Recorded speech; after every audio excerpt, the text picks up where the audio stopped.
हरे कृष्णा, राधे राधे भक्तों, स्वागत है आपका हमारे चैनल शिखा भक्ति धारा में। आप सभी लोगों को अहोई अष्टमी की हार्दिक शुभकामनाएं। आज हम आपको अपने इस वीडियो में अहोई अष्टमी व्रत कथा का श्रवण कराने जा रहे हैं। तो चलिए कथा प्रारंभ करते हैं। प्राचीन समय की बात है, एक नगर में एक साहूकार रहता था। साहूकार के 7 बेटे थे और उनकी एक बहू थी।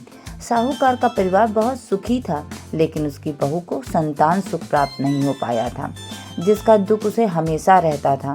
कार्तिक मास की कृष्ण पक्ष की अष्टमी तिथि के कुछ दिन पहले, दिवाली से ठीक पहले, साहूकार की बहू जंगल में मिट्टी लेने के लिए गई। उसे अपने घर के लीपने और सजाने के लिए मिट्टी की जरूरत थी। जब वह जंगल में मिट्टी खोद रही थी तो अनजाने में उसकी कुदाल एक साही के बच्चे पर लग गई। साही का बच्चा उसी कुदाल के वार से मर गया। इस घटना से साहूकार की बहू को बहुत पश्चाताप हुआ।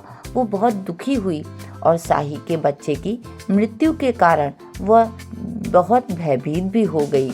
जल्द ही उसे एक और बड़ी विपत्ति का सामना करना पड़ा। साही के बच्चे की मृत्यु के दोष के कारण एक एक करके उसके 7 बेटों की भी मृत्यु हो गई।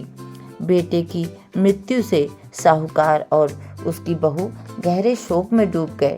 बहू को समझ आ गया कि यह सब साही के बच्चे को मारने के पाप का फल है। जब साहूकार की बहू ने अपनी यह दुख भरी कहानी अपनी पड़ोस की स्त्रियों को बताई तो उन्होंने उसे एक सलाह दी। हे बहू, तुम बहुत दुखी हो।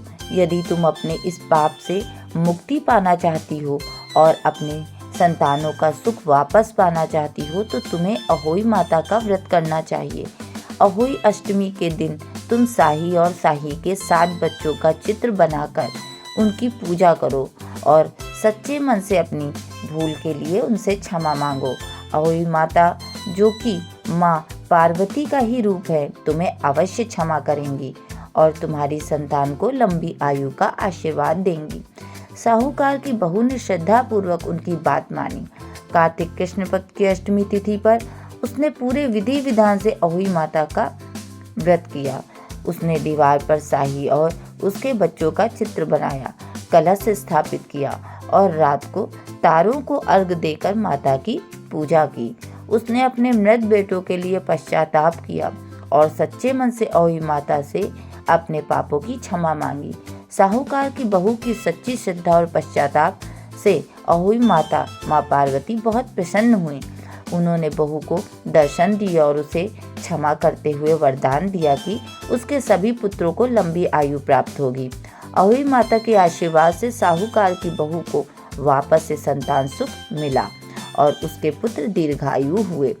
तभी से ये परंपरा बन गई है कि संतान की लंबी उम्र, सुख और कल्याण के लिए माता अहोई अष्टमी की व्रत रखा जाए। कथा हमें ये बताती है कि अज्ञानतावश या जानबूझकर किए गए पापों के लिए सच्चा पश्चाताप और क्षमा याचना ही मुक्ति का मार्ग है और माँ पार्वती सभी माताओं की संतानों की रक्षा करती हैं। इस प्रकार से अहोई माता की व्रत कथा समाप्त हुई। आप सभी लोगों को वीडियो में दी गई जानकारी अच्छी लगी हो, वीडियो पसंद आया हो तो प्लीज़ वीडियो को लाइक करें, शेयर करें व सब्सक्राइब करें। राधे राधे।